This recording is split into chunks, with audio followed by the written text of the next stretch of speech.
The crystal halls of the Galactic Forum stretched for miles beneath the surface of Nexus Prime. For 12,000 years, this place had been the center of everything important in the galaxy. 300 different species came here to talk, to trade, and to solve their problems. The Forum was supposed to keep peace. It was supposed to protect the weak from the strong. That was the promise anyway. Captain Daniel Harper stood in the visitors' gallery, watching the assembly floor below. He had been coming to this place for 6 months now, and every day made him angrier. Daniel was not a man who angered easily.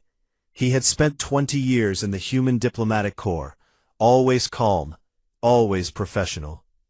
But what he had discovered in the past half-year had changed something inside him. The floor below was filled with delegates from across the galaxy. The Valkyries sat in their temperature-controlled pods, their slug-like bodies glistening under the lights. The Sothon representatives stood tall on their 4 legs, their crystal eyes reflecting everything around them. The Harmony Collective sent their hive-mind speakers, dozens of small creatures that spoke as one voice. Every species had their place, their traditions, their power. Humanity had been members of the Forum for 70 years. They were still considered newcomers. Some species had been here for thousands of years, before humans even discovered fire. Daniel had learned to accept being treated like children by beings who measured their lives in centuries. He had learned to be patient with species who saw humans as barely civilized. What he could not accept was lies. What he could not accept was corruption disguised as order.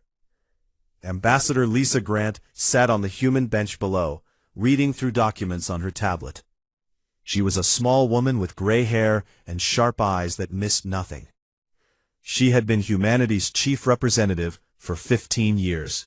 Daniel had sent her everything he found, every piece of evidence, every proof of what the Forum really was. The tribunal was supposed to enforce the Forum's laws. They were supposed to protect developing species from being exploited. They were supposed to be neutral, fair, and just. Daniel had believed that once. He had wanted to believe it. The truth was different. The truth was ugly. Daniel had started his investigation after hearing rumors from a Kelvin merchant. The Kelvin were a peaceful species, focused on trade and art. They had been under Valkyrie protection for 300 years. The merchant had been drunk on human whiskey when he talked too much. He mentioned payments. He mentioned quotas. He mentioned children taken as labor and called it education. Daniel started looking into it quietly. He used his security clearance to access old tribunal records. What he found made him sick. The Valkyrie had been collecting 70% of all Kelvin economic output for 3 centuries. They called it a protection fee. The tribunal had approved it. The records showed 16 complaints from Kelvin representatives, all dismissed. The tribunal claimed the arrangement was voluntary. But that was just one species. Daniel kept digging. The Sostan Empire controlled 42 smaller civilizations. The Harmony Collective had 23 species under their guidance. The patterns were everywhere once he knew what to look for. Bribes in the tribunal records, marked as administrative fees. Forced technology transfers called cultural exchanges. Entire populations relocated and called humanitarian assistance. The worst part was how organized it was. The Council of Elders, the 5 most powerful species in the Forum, had created this system thousands of years ago. They had built an empire and called it civilization. They had created slavery and called it mentorship. Daniel had compiled everything into a report. 3,000 pages of evidence, bank transfers, communication records, testimony from dozens of species who were too afraid to speak publicly. He had given it all to Lisa Grant 2 weeks ago. Today was the day she would present it to the full assembly. The chamber bell rang, a deep sound that vibrated through the floor. All conversations stopped. The speaker of the Forum, A harmony collective named Voice of Reason called the session to order. Lisa Grant stood. Her voice was steady as she requested time to address the assembly on a matter of urgent importance. The speaker granted her request. Daniel felt his heart beating faster. Lisa began calmly. She explained that humanity had conducted an investigation into tribunal operations. She stated that irregularities had been found. She projected the first document onto the chamber's main display. It was a tribunal approval form from 200 years ago. It authorized the Valkyrie to extract resources from a Kelvin colony world. The estimated value was listed.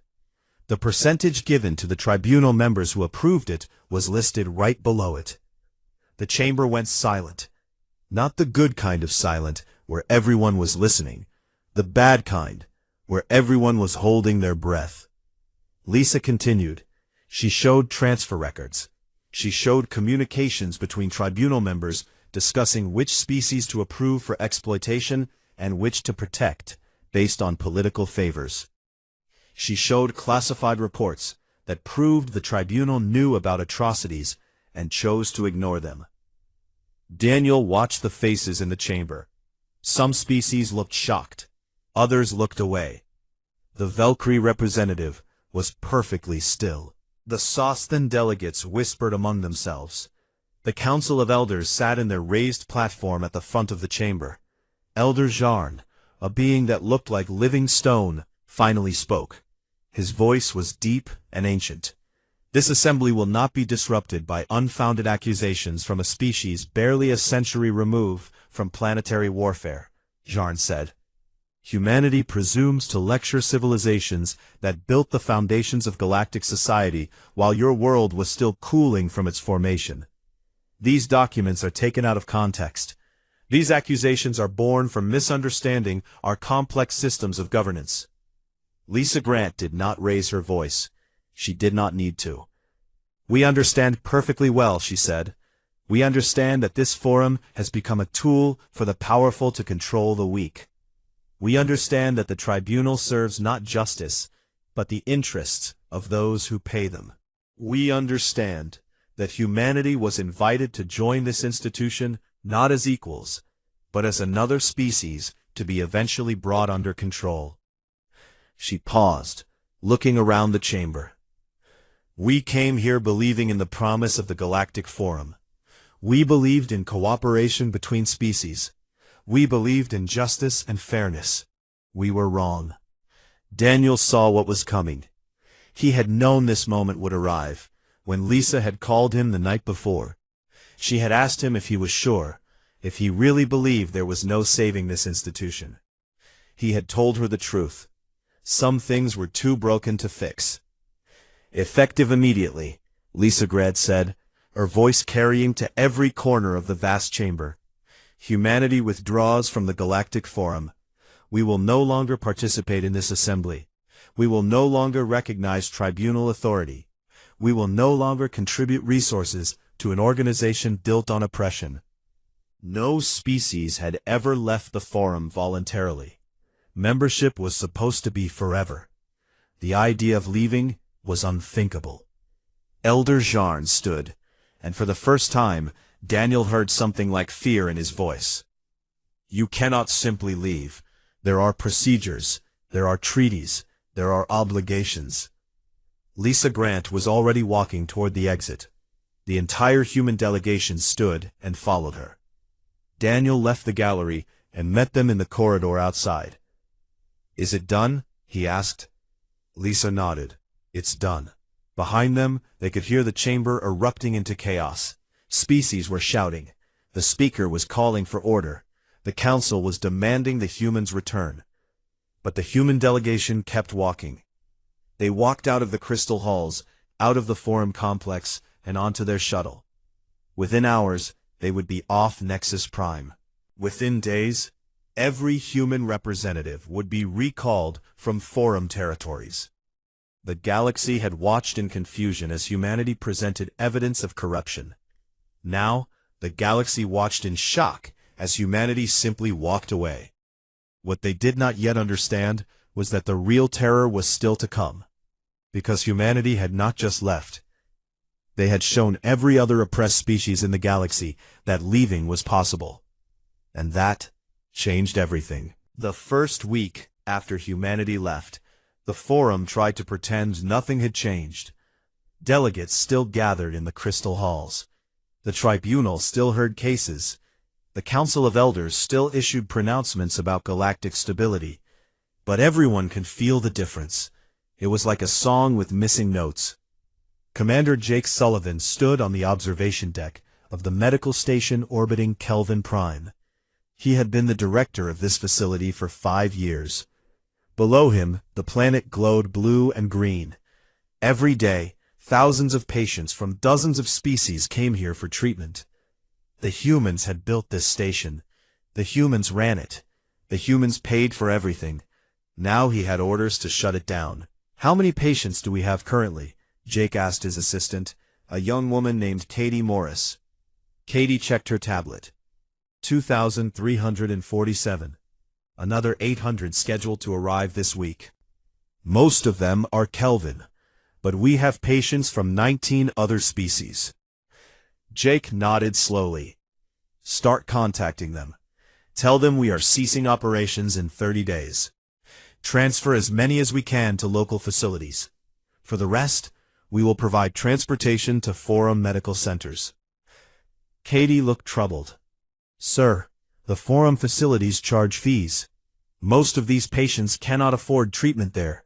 That is why they come here." "I know," Jake said quietly, "but we have our orders. Humanity is no longer participating in Forum operations. That includes charitable operations." The medical station was one of 43 that humans operated throughout Forum space. They had been built over the past 70 years, placed in regions where medical care was scarce. The humans had never charged for treatment. They had never asked for anything in return. They had just wanted to help. That was ending now. Across the galaxy, similar conversations were happening. Dr. Amy Peterson was shutting down the Joint Research Facility on Nexus Prime, where humans and 17 other species had been working on faster-than-light communication improvements. Engineer Carl Bennett was halting construction on infrastructure projects that would have brought clean water to 14 developing worlds. The projects were half-finished. They would probably never be completed. The Forum had not realized how much humanity had been giving them.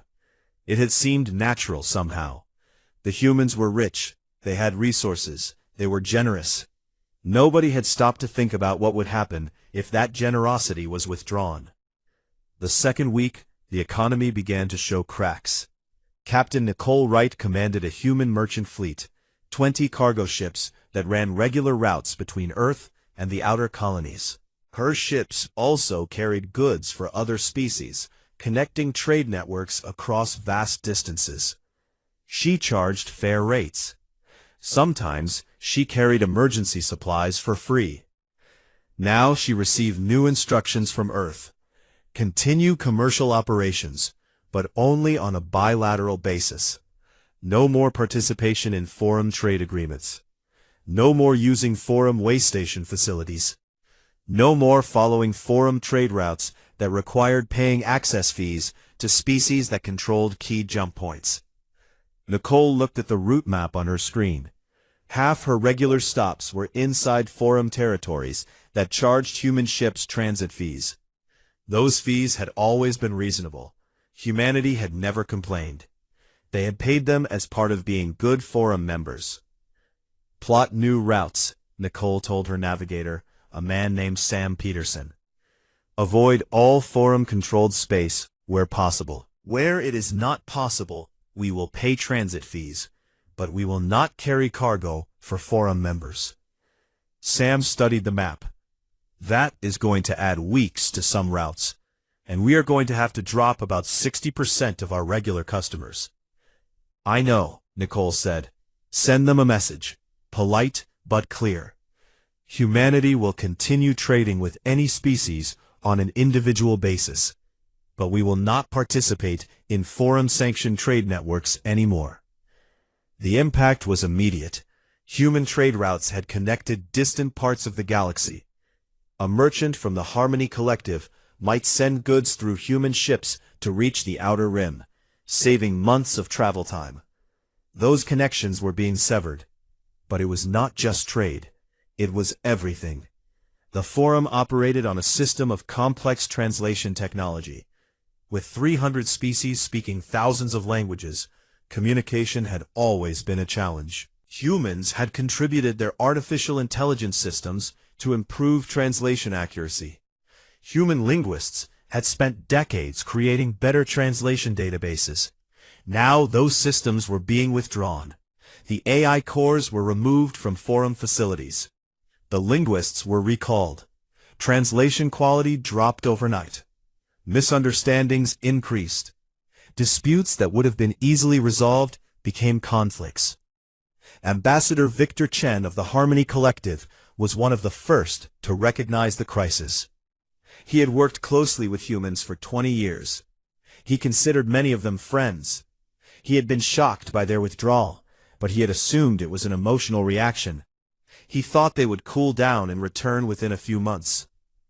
3 weeks after the withdrawal, he knew he had been wrong. Victor sent an urgent message to Earth, marked for immediate attention of President Karen White. He explained the situation. He suggested a compromise. Perhaps humanity could return if certain reforms were made to the tribunal. The response came from Lisa Grant, no longer titled as ambassador. Her message was brief. Ambassador Chen, humanity appreciates your concern. However, we are not interested in reforming the tribunal. We are not interested in renegotiating our membership. The Galactic Forum is a corrupt institution built on the exploitation of weaker species. We will not participate in it under any circumstances. Please direct all future communications through standard diplomatic channels between our respective governments, not through Forum offices. Victor read the message 3 times. The finality of it was stunning. The humans were not bluffing. They were not posturing for better terms. They were done. He began making calls to other species. He found that many of them were receiving similar messages from humans. Trade would continue, but only on direct terms. Scientific cooperation would continue, but only through bilateral agreements. Humanitarian aid would be considered on a case-by-case basis. What would not continue was any activity that supported the Forum structure. The 4th week, the humanitarian crisis began. On the frontier world of Callian 7, 3,000 colonists from a developing species called the Prin had been dependent on food shipments coordinated through the Forum aid program. The humans had been providing 70% of those shipments, though few people had realized it. The shipments stopped. The Forum scrambled to find alternative sources. They contacted the Valkyrie, who demanded payment. They contacted the Sosthan Empire, who said they were not in the charity business. They contacted a dozen other species. Everyone wanted payment. Everyone wanted something in return. The Forum had operated for thousands of years on a simple assumption. There would always be enough resources, because the rich species would contribute them. The humans had been contributing more than anyone else, but it had seemed like such a natural thing. They were wealthy. They were generous. They would always help. Now the Forum understood. The humans had been holding together systems that would have collapsed without them, and they had done it so quietly, so efficiently, that nobody had noticed. Elder Jarn called an emergency council meeting in the 5th week. The 5 most powerful species gathered in their private chamber, away from the main assembly floor. The situation is becoming critical, said Voice of Reason from the Harmony Collective. 17 aid programs have failed. Trade volumes are down 32%. Translation errors have caused 3 diplomatic incidents, and we are receiving reports of independence movements among subject species. The humans will return, said the Valkyrie representative, Elder Soth. They are emotional creatures. They will realize they need the Forum more than we need them. Jarn was not so sure. He had reviewed the reports carefully. The humans were not suffering from their withdrawal. If anything, They seemed relieved. They were redirecting resources to their own colonies, to bilateral agreements with species willing to work outside the forum structure. They were building something new. "What if they do not return?" Jarn asked. The chamber fell silent. Nobody wanted to consider that possibility. "Then we will need to adapt," Voice of Reason finally said. "We will need to find ways to replace what they provided." But everyone in that room knew the truth. What the humans had provided was not just resources, or technology, or medical care. They had provided something more fundamental. They had provided legitimacy. For 70 years, humans had been the forum's greatest advocates. They had believed in the institution. They had defended it. They had worked to make it better. When other species criticized the forum, humans had argued for reform from within. Now those same humans were telling the galaxy that the forum was beyond reform. They were saying it was built on corruption and could not be saved. And species across the galaxy were starting to believe them. In the human embassy on Earth, Daniel Harper watched the reports coming in from across the galaxy. The forum was struggling. Supply chains were breaking. Aid programs were failing. Translation systems were degraded. Everything that humans had quietly been supporting was falling apart. "Do you think we did the right thing?" Katie Morris asked him. She had been transferred back to Earth when the medical station shut down. Daniel thought about the Kelvin children he had seen in those secret reports. Taken from their families and called students. Worked until they collapsed and called education. He thought about the dozens of other species suffering under similar systems, all approved by the tribunal, all protected by the forum. "Yes," he said, "we did the right thing. The forum needed to fall. Sometimes you cannot fix something that is broken at its foundation. Sometimes you need to let it collapse and build something better." "And if people suffer in the meantime?" Katie asked. "They were already suffering," Daniel said. "The difference is that now everyone can see it. Now nobody can pretend the system works." Outside the embassy windows, the city lights of Geneva glowed against the night sky. Somewhere up there, the galaxy was watching humanity. Watching, and wondering what would come next. The silence from Earth was not emptiness. It was anticipation. The humans had left the forum. Now everyone was waiting to see what they would do instead. 6 months had passed since humanity walked out of the Galactic Forum. Admiral Gregory Pierce stood on the bridge of the Earth defense ship Liberty, watching the planet New Terra slowly rotate below. His ship was one of 12 in the human fleet currently positioned in neutral space near the Kelvin Confederacy border. They were not here to fight. They were here to watch. The news had broken 3 days ago. The Kelvin Confederacy had declared independence from Valkyrie protection. After 300 years of being exploited, of having their resources extracted and their children taken, the Kelvin had finally said enough. Gregory had been expecting this.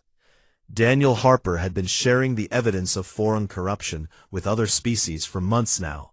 Not publicly, not through official channels, just quiet conversations, private data transfers, confidential meetings with species who had suffered under the forum system.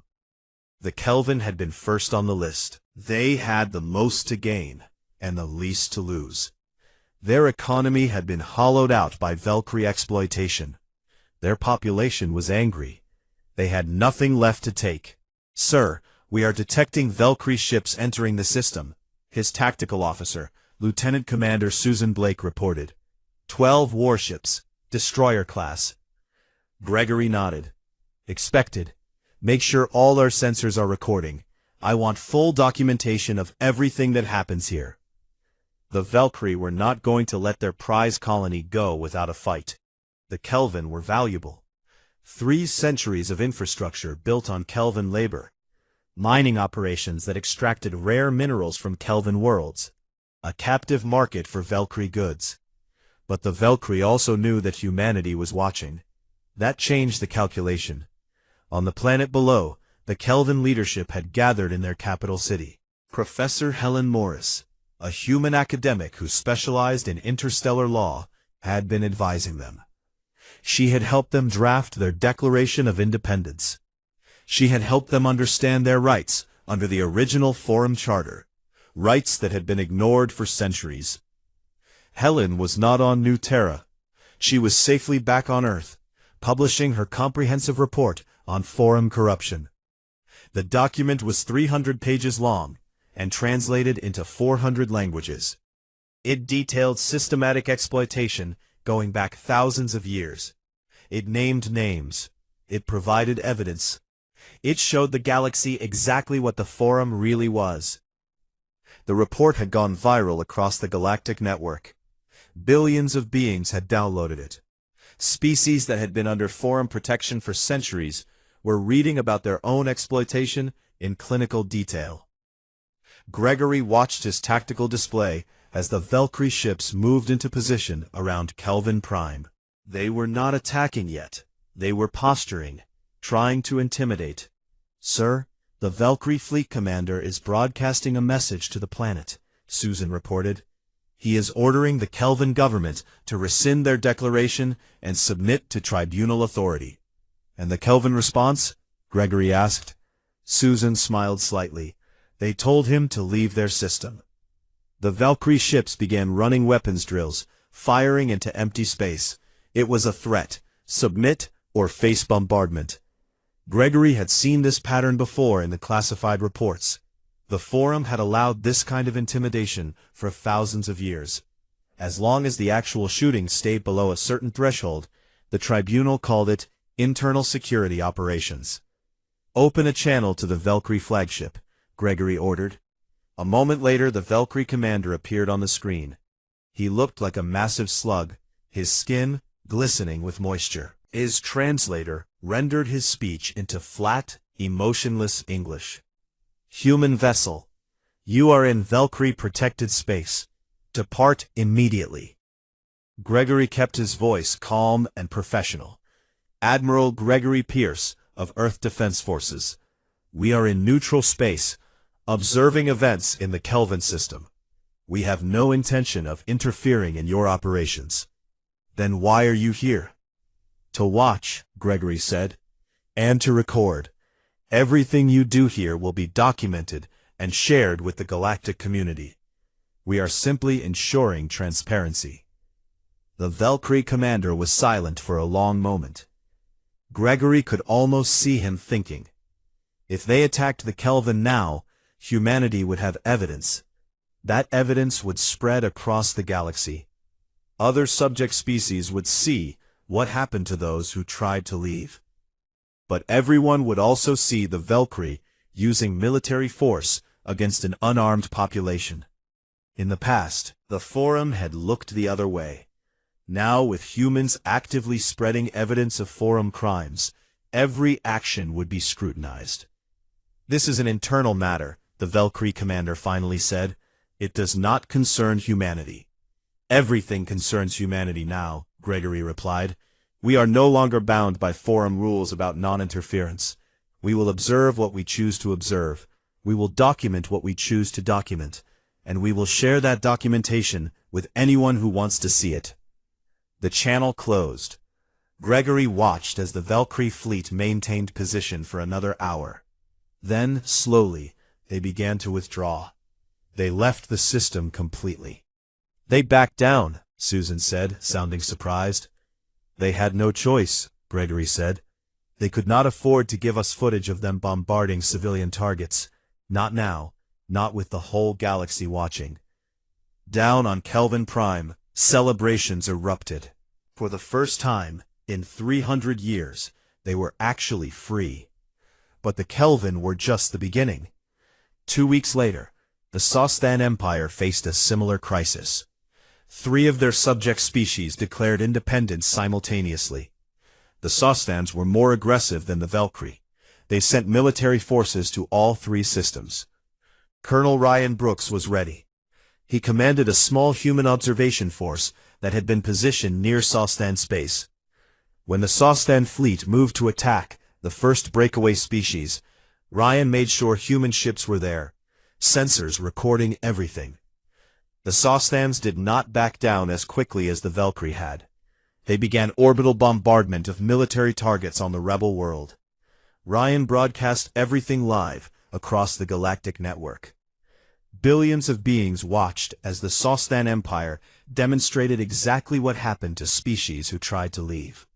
They watched cities burn. They watched refugees flee. They watched what the Forum had always tolerated as internal security. But this time, there was no Forum to cover it up. There were no tribunal officials to declare the matter resolved. There was just the raw footage of a powerful species crushing a weaker one. Ryan sent a single message to the Sostan fleet commander. "The galaxy is watching.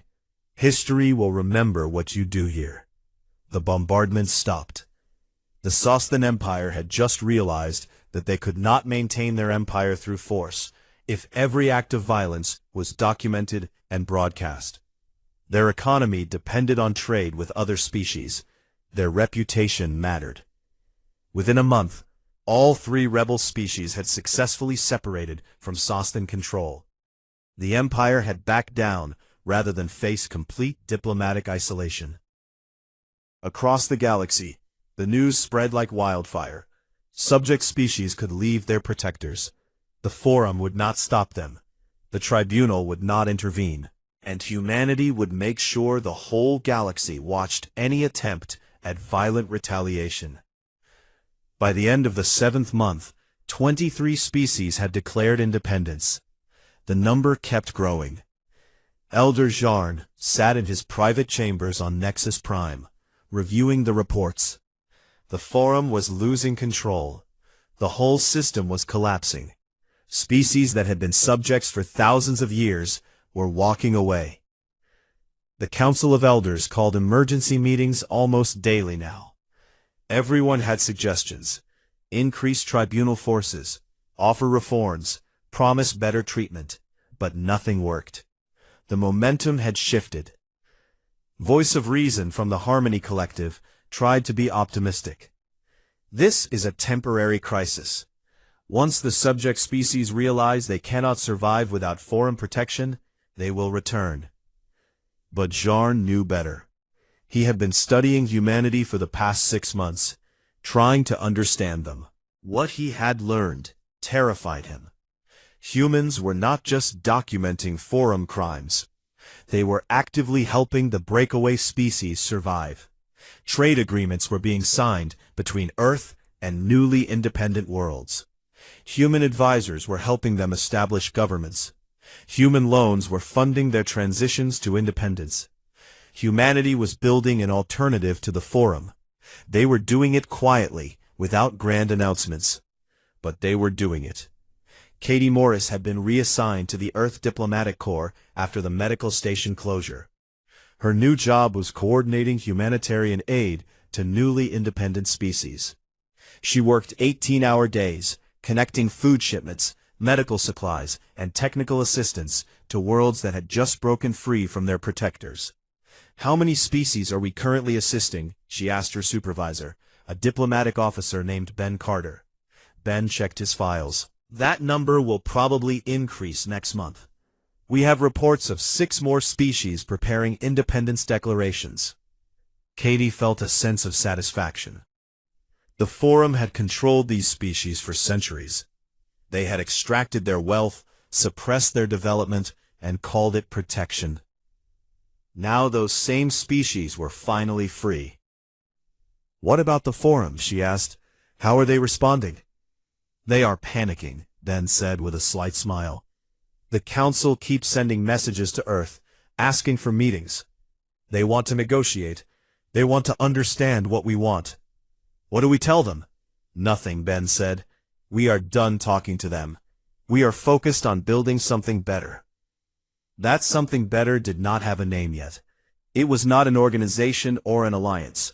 It was just a growing network of species who had chosen to work together, without Forum interference. Trade agreements, defense pacts, scientific cooperation. All of it happened outside the forum structure.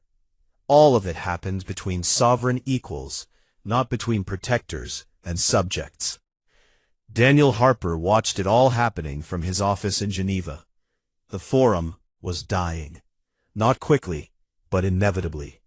Like a tree with rotten roots, it was only a matter of time before it fell. He received a message from Lisa Grant. She was on New Terra, meeting with representatives from 15 newly independent species. They wanted to formalize their cooperation. They wanted to create something permanent. "What should we call it?" Lisa asked him over the video call. Daniel thought for a moment. "Keep it simple. Call it what it is. The Free Assembly." Lisa nodded. "The Free Assembly. I like that. Equal voices, no protectors or subjects, just species working together." "Exactly," Daniel said. The galaxy had watched in confusion as humanity left the forum. Then they had watched in shock as subject species followed. Now they were watching in growing terror as an alternative to the forum took shape. The old powers were finally understanding what humanity had done. By walking away, humans had not just abandoned the forum. They had shown everyone else that leaving was possible, that freedom was possible, that the system could be changed. And that realization was more dangerous to the forum than any weapon. 1 year after humanity's departure from the Galactic Forum, Elder Jarn stood before the council chamber and admitted something that had been unthinkable 12 months earlier. The forum was dying. The numbers told the story. 23 species had declared independence in the first 6 months. That number had grown to 57 by the end of the year. Trade through forum channels had dropped by 60%. The common currency was failing as species lost confidence in forum stability. Dozens of aid programs had collapsed completely. But the real crisis was not the numbers. It was the fear. For 12,000 years, the forum had been the center of galactic civilization. Membership was forever. Authority was absolute. The system was stable. Now that stability was revealed as an illusion, and the species who had built their power on that illusion were terrified. Elder Jarn had made a decision that the other council members had opposed. He was going to Earth, not to negotiate through intermediaries, not to send messages through diplomatic channels.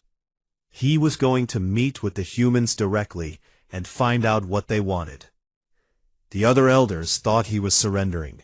Maybe they were right. But Jarn had lived for 600 years, and he knew when a battle was already lost. The question now was whether anything could be salvaged from the defeat. The journey to Earth took 3 weeks. Jarn traveled alone, in a small diplomatic vessel. No escorts, no ceremony, no grand announcement. He simply requested a meeting with President Karen White, and was granted one. Earth surprised him. He had expected a fortress world, heavily defended and suspicious. Instead, he found a planet that seemed relaxed and confident. Human ships moved freely through the system. Trade stations bustled with activity. Everything seemed normal. The humans had not been hurt by leaving the forum. If anything, they seemed relieved to be free of it. Jarn was brought to Geneva, to the old United Nations building where humanity had once governed itself before reaching the stars. President Karen White met him in a simple conference room. No guards, no weapons, just 2 leaders sitting across a table from each other. "Thank you for seeing me," Jarn said through his translator. Karen White was an older woman with gray hair and calm eyes. She studied Jarn for a moment before responding. "I am curious why you came. The forum has nothing we want." "I came to understand," Jarn said, "to learn what we did wrong, to see if there is any possibility of reconciliation." Karen smiled slightly. "You really do not understand, do you? This is not about reconciliation. This is about justice." Over the next 3 days, Jarn was put on trial. Not in a legal sense. There were no charges, No formal proceedings. But President White had assembled a team led by Lieutenant Commander Steve Harrison, a human military prosecutor.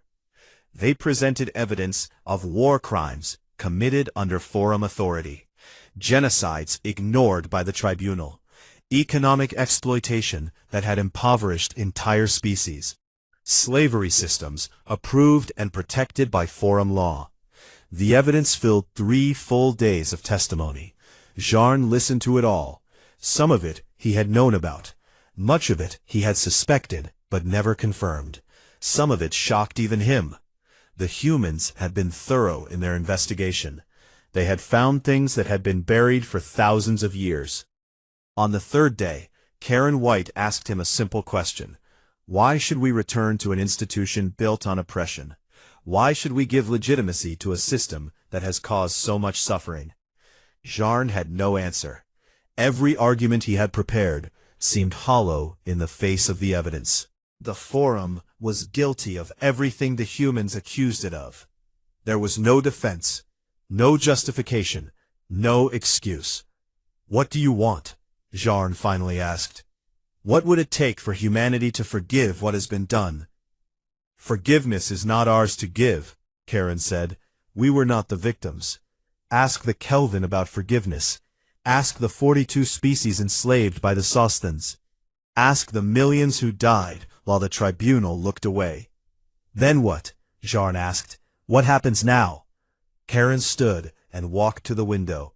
Outside, Geneva was bright with spring sunshine. The forum will collapse. That is inevitable now. The question is whether it collapses peacefully or violently. Whether the old powers can accept the new reality, or whether they will fight to maintain control they have already lost. And humanity's role in this? We are building something better, Karen said. Something based on consent and equality. Something transparent and accountable. We call it the Free Assembly. Jarn had heard of it. Intelligence reports had been coming in for months. The Free Assembly was growing rapidly. Currently, 120 species had joined. Unlike the Forum, membership was voluntary and could be revoked at any time. Unlike the Forum, there were no protectors and subjects. Every species had equal voice, regardless of size or power. You are creating a rival to the Forum, Jarn said. No, Karen corrected. We are creating an alternative. Species are free to choose. Many are choosing us because we offer something the Forum never did. Actual democracy, actual justice, actual equality. While Jarn was learning hard truths on Earth, Captain Beth Nelson was building the future in the Outer Rim. She had been assigned to coordinate the Free Assembly's first physical gathering.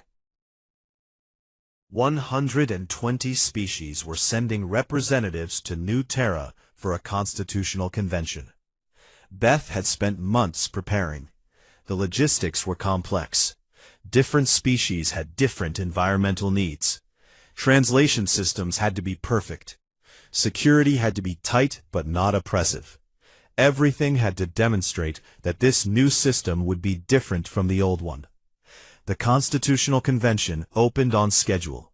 Species from across the galaxy gathered in a massive hall built specifically for this purpose. Unlike the Forum's Crystal Palace on Nexus Prime, this hall was simple and functional. No grand displays of power. No elevated platforms for the mighty. Every delegation had the same seating, the same resources, the same voice. Beth watched from the observation deck as the delegates debated the fundamental principles of their new association. It was messy. Different species had different priorities. Arguments broke out. Compromises had to be reached. But nobody was threatening anyone. Nobody was pulling rank based on age or power. They were actually trying to build something together. The constitution that emerged after 6 weeks of debate was simple. 3 core principles: sovereign equality of all members, transparent governance with no secret courts or hidden fees, and absolute prohibition on exploitation of any member by any other member. Any violation of these principles would result in immediate expulsion from the assembly. Any member could leave at any time, for any reason. Decisions required consensus of at least 70% of members. It was everything the Forum was not. Back on Nexus Prime, the Forum was attempting to respond. The Council of Elders had proposed reforms. They offered to restructure the tribunal. They promised to investigate corruption. They pledged to end exploitation of subject species. The trust was gone. Once people saw what the system really was, they could not unsee it. Voice of Reason from the Harmony Collective tried to maintain optimism in council meetings. We still have over 200 species in the Forum. We are still the majority. We can rebuild. But the mathematics were against them. Of the 200 remaining species, most were the old powers who benefited from the corrupt system. The species who had actually believed in the Forum's stated principles had already left. What remained was a collection of exploiters and those too afraid to leave.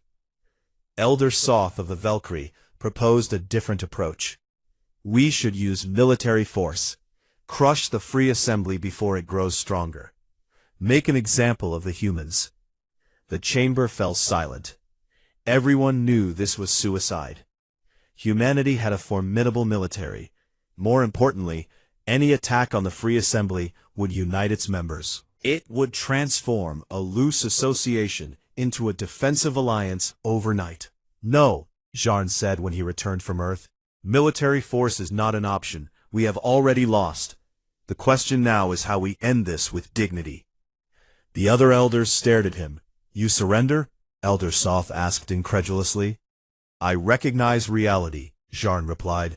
The Forum is finished. It has been finished since the moment humanity walked out. We just did not realize it yet. He told them everything he had learned on Earth, the evidence of crimes, the moral bankruptcy of their system, the alternative that was being built. By the time he finished, even the most stubborn council members understood. The terror was not about losing power. The terror was about understanding how wrong they had been. For thousands of years, they had convinced themselves that the Forum was necessary, that exploitation was acceptable if it maintained stability, that the suffering of subject species was the price of galactic order. Now they saw the truth. The suffering had been unnecessary.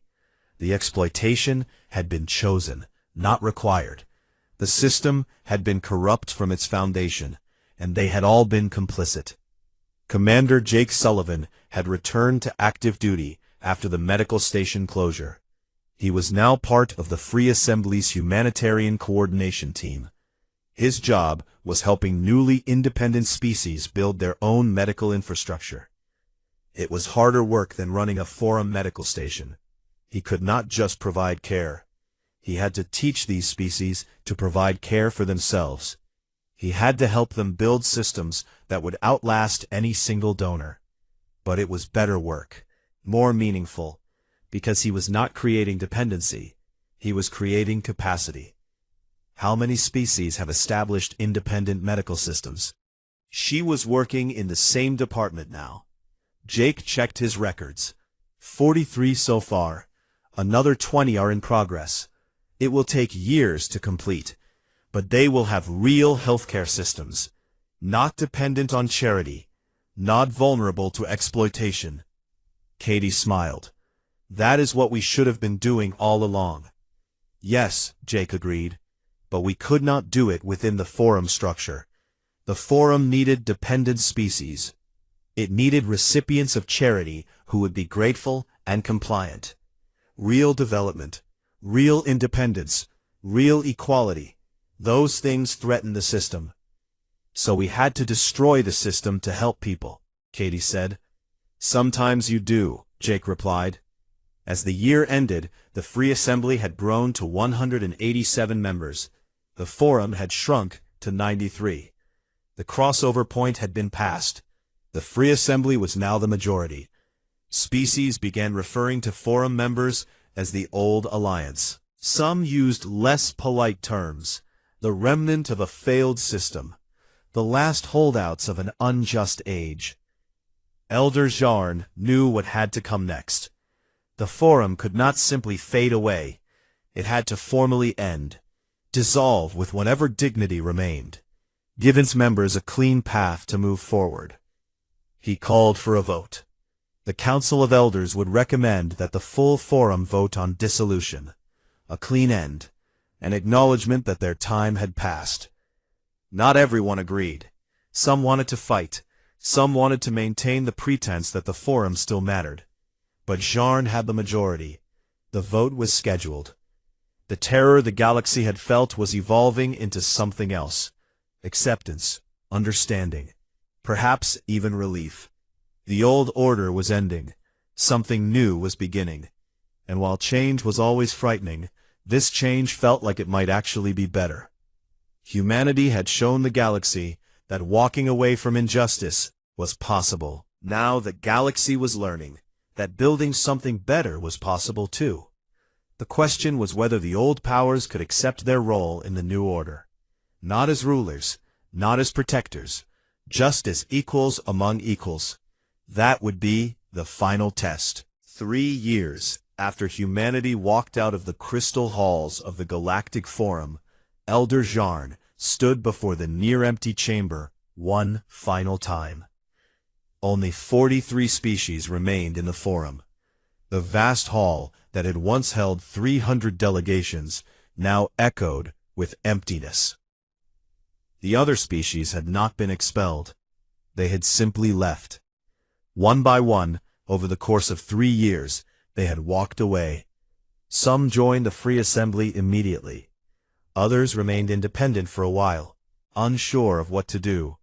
But almost all of them eventually chose the new system over the old one. The vote had been scheduled for months. Everyone knew what it would be. The forum would vote to dissolve itself. After 12,000 years, the great institution of galactic governance would cease to exist. Jarn looked around the chamber. Elder Soth of the Valkyrie was there, though he refused to meet Jarn's eyes. Voice of Reason from the Harmony Collective sat quietly, their usual optimism finally exhausted. The Sosthan delegates looked bitter. A few smaller species who had benefited from forum corruption looked worried about their futures. "We stand at the end of an age," Jarn began, his voice carrying through the vast space. "For 12,000 years, this forum has been the center of galactic civilization. We built it with good intentions. We believed we were creating order from chaos. We believed we were protecting the weak and advancing civilization." He paused, letting the weight of history settle. "We were wrong." Some delegates shifted uncomfortably. Speaking this truth aloud in this place was difficult, but it needed to be said. "We built an empire and called it governance," Jarn continued. "We created exploitation and called it protection. We allowed suffering and called it stability. The humans showed us what we had become. They held up a mirror, and we did not like what we saw." Outside the forum complex, Ambassador Lisa Grant waited. She had not set foot in these halls since the day humanity withdrew. She had sworn she would never return. But today was different. Today she was not here as a forum member. She was here as a witness to its end. Commander Jack Murphy stood beside her, his small fleet in orbit around Nexus Prime. The ships were there to ensure the old powers did not try to use force to maintain their grip. But there had been no threats, no last-minute military actions. The old powers had accepted their fate with surprising grace. "Do you think they understand?" Jack asked Lisa quietly. "Some of them do," Lisa replied. "Jarn understands. Voice of Reason understands. The Valkyrie and Sosthans are just going through the motions. But understanding or not, it does not matter. The result is the same." Inside the chamber, Jarn was calling for the vote. "All delegations in favor of formal dissolution of the Galactic Forum, please indicate." Every delegation voted yes. Even those who had fought against this moment to the end recognized that continuing was pointless. The forum was already dead. This was just making it official. "The measure passes unanimously," Zorn announced. "By the authority vested in this council, and with the consent of all member species, the Galactic Forum is hereby dissolved. This chamber is closed. Our work is finished." The silence that followed was profound. 12,000 years of history ended not with grand speeches or dramatic gestures, but with a simple vote and quiet acceptance. The delegates began to leave. No ceremony, no final celebration. They just stood, gathered their belongings, and walked out. The crystal halls that had witnessed so much history slowly emptied. Zorn was the last to leave. He stood alone in the chamber for a long moment, looking at the empty seats. Then he too walked out, closing the great doors behind him. Outside, Lisa Grant was waiting for him. "Ambassador Grant," Zorn said, his translator rendering his surprise. "I did not expect to see you here." "I promised myself I would never return to the Forum," Lisa said. "But the Forum no longer exists, does it?" "I came to witness the end, and to discuss the future." "The future belongs to your free assembly now," Zorn said. "No," Lisa corrected gently. "The future belongs to everyone. The free assembly is just a tool, a way for species to cooperate as equals. Your species is welcome to join, if you choose." Zorn was silent for a moment. "After everything we have done?" "After everything everyone has done," Lisa said. "The free assembly is not about punishment or revenge. It is about building something better. That requires everyone, including the species who benefited from the old system." 5 years after humanity deserted the Forum, the Free Assembly held its first full Congress on New Terra. 342 species attended. That was more than had ever belonged to the Forum at its peak. The difference was that every species here had chosen to come. Nobody was coerced. Nobody was pressured. They came because they believed in the principles: equal representation, transparent governance, no exploitation. Captain Daniel Harper, now retired from active diplomatic service, watched from the observation deck. He was 73 years old now. His hair was completely gray, his hands sometimes shook, but his eyes were still sharp, and his mind was still clear. A young Kelvin diplomat approached him. Her name was Sina, and she had been one of the children mentioned in Daniel's original report. She had been taken from her family at age 7 and put to work in a Valkyrie factory. The humans had helped return her home when the Kelvin gained independence. Now she was 22 and representing her people in the Free Assembly. "Captain Harper," Sina said, her translator rendering her musical language into English. "I wanted to thank you. Without your investigation, without the evidence you gathered, my people would still be enslaved." Daniel shook his head. "I just documented what was already happening. Your people freed themselves." "But you showed us it was possible," Sina insisted. "You showed us that the system could be challenged, that walking away was an option. That terrified the Forum, did it not? That is why they collapsed." Daniel smiled. "Yes, I suppose it did terrify them. They built their power on the assumption that nobody would dare leave, that membership was forever, that the weak needed the strong." "And you proved them wrong," Sina said. "We proved that freedom is always an option," Daniel replied. "That is the thing about tyranny. It only survives when good people are too afraid to leave. We were not brave. We were just done being complicit in injustice." Down on the Congress floor, the delegates were debating trade policy. It was a complex discussion. 342 species had 342 different economic systems. Finding common ground was difficult. But they were doing it, without threats, without pressure, without powerful species forcing their will on weaker ones. They were actually negotiating as equals. Dr. Paul Richardson, humanity's chief historian, was documenting everything. His job was to ensure that future generations understood how this moment came to be, how the old order fell and the new order rose. What do you think will be remembered most about this period? His assistant, a young historian named Sophie Martin, asked him. Paul thought carefully before answering. People will remember that humanity walked away, that we looked at an institution everyone else accepted as permanent and said no, that we refused to participate in our own oppression or the oppression of others. Is that enough? Sophie asked. Just walking away? It was everything, Paul said. The Forum survived for 12,000 years because everyone believed it was necessary. When we demonstrated that it was not, when we showed that we could survive and even thrive without it, we broke the spell.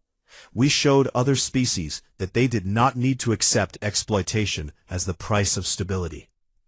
The Free Assembly Congress continued for 3 weeks. At the end, they had established trade agreements, defense pacts, and cultural exchange programs. They had created a common currency backed by the economies of all member species, not just the powerful ones. They had established courts that would hear disputes between species, with judges drawn from neutral parties. It was not perfect.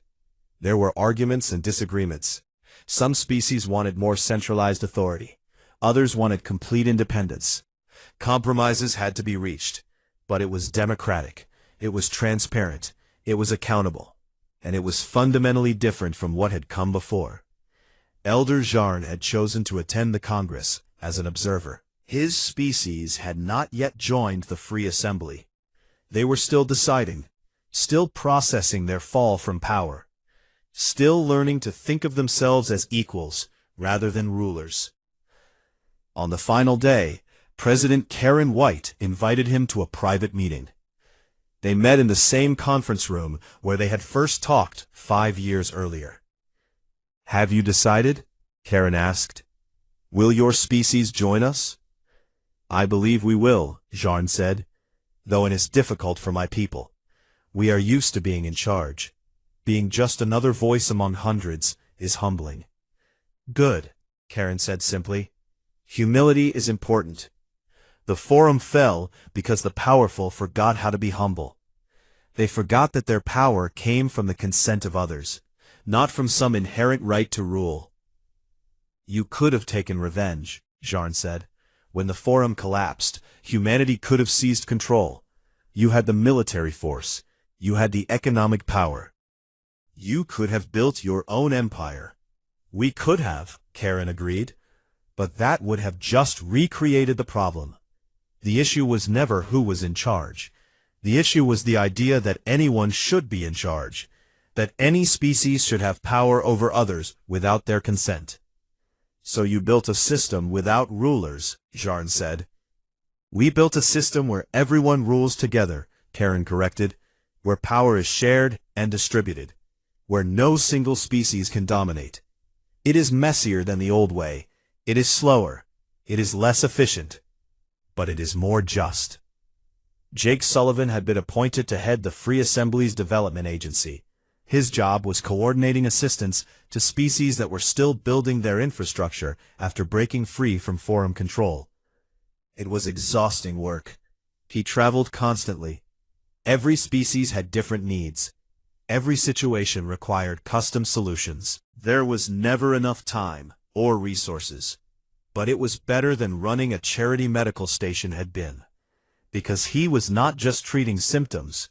He was helping species build the capacity to solve their own problems. Katie Morris worked with him, now as his deputy director. Together, they had helped 87 species establish independent medical, educational, and economic systems. Do you ever miss the old days? Katie asked him one evening as they reviewed project reports. When we could just show up, provide help, and leave? Jake thought about it. Sometimes, it was simpler, but simple is not always better. We were creating dependency then. Now we are creating independence. That is harder, but more important. The Forum never wanted independent species, Katie said. They wanted grateful subjects. Exactly, Jake agreed, and that is why they fell. You cannot build a stable system on dependency and gratitude. You can only build it on equality and mutual respect. Captain Beth Nelson had been promoted to admiral. She now commanded the Free Assembly's Joint Defense Force, a volunteer coalition of ships from 60 different species. It was not a large force. It did not need to be. The Free Assembly did not conquer. It did not expand through force. It grew because species chose to join. And they chose to join because they saw something better than what they had before. The old Forum species had mostly joined by now. The Valkyrie, the Saucestans, even the Harmony Collective, all had swallowed their pride and accepted membership as equals. Some did so grudgingly. Others, like Jarn's species, seemed genuinely committed to the new way. Time would tell which was which. Daniel Harper spent his final years writing. He wanted to make sure the lessons of this period were not forgotten. He wanted future generations to understand what had happened and why. His book was called simply The Walkaway. It detailed humanity's withdrawal from the Forum and the cascade of events that followed. It explained the moral reasoning. It documented the evidence of Forum crimes. It analyzed the collapse and the rise of the Free Assembly. But most importantly, it ended with a warning. The Free Assembly is better than the Forum was. But it is not perfect. It is not immune to corruption. The same forces that destroyed the Forum, greed, fear, the desire for power, still exist. The only defense is vigilance. The only protection is the willingness to walk away again, if necessary. Freedom is not a destination. It is a practice. It requires constant effort, constant attention, constant courage to say no when saying yes would be easier. Sina read Daniel's book when it was published. She was 35 now, a senior diplomat in the Kelvin delegation. She understood what he meant. The Free Assembly was not guaranteed to last forever. It would last only as long as its members were willing to defend its principles. But that was true of anything worth having. Democracy, justice, equality. All of them required constant defense against those who would corrupt them. The galaxy had learned what humans knew all along. The most powerful act of rebellion is to simply refuse to participate in your own oppression. The Forum had watched in terror as humans deserted because they understood what that meant. It meant the end of their power, the end of their system, the end of an age built on exploitation disguised as civilization, and the beginning of something better. Not perfect, never perfect, but built on consent rather than coercion, on equality rather than hierarchy, on justice rather than convenience. The galaxy had watched in terror, then in confusion, then in understanding, and finally in hope. Because if humans could walk away from injustice and build something better, then maybe anyone could. Maybe everyone could. And that changed everything.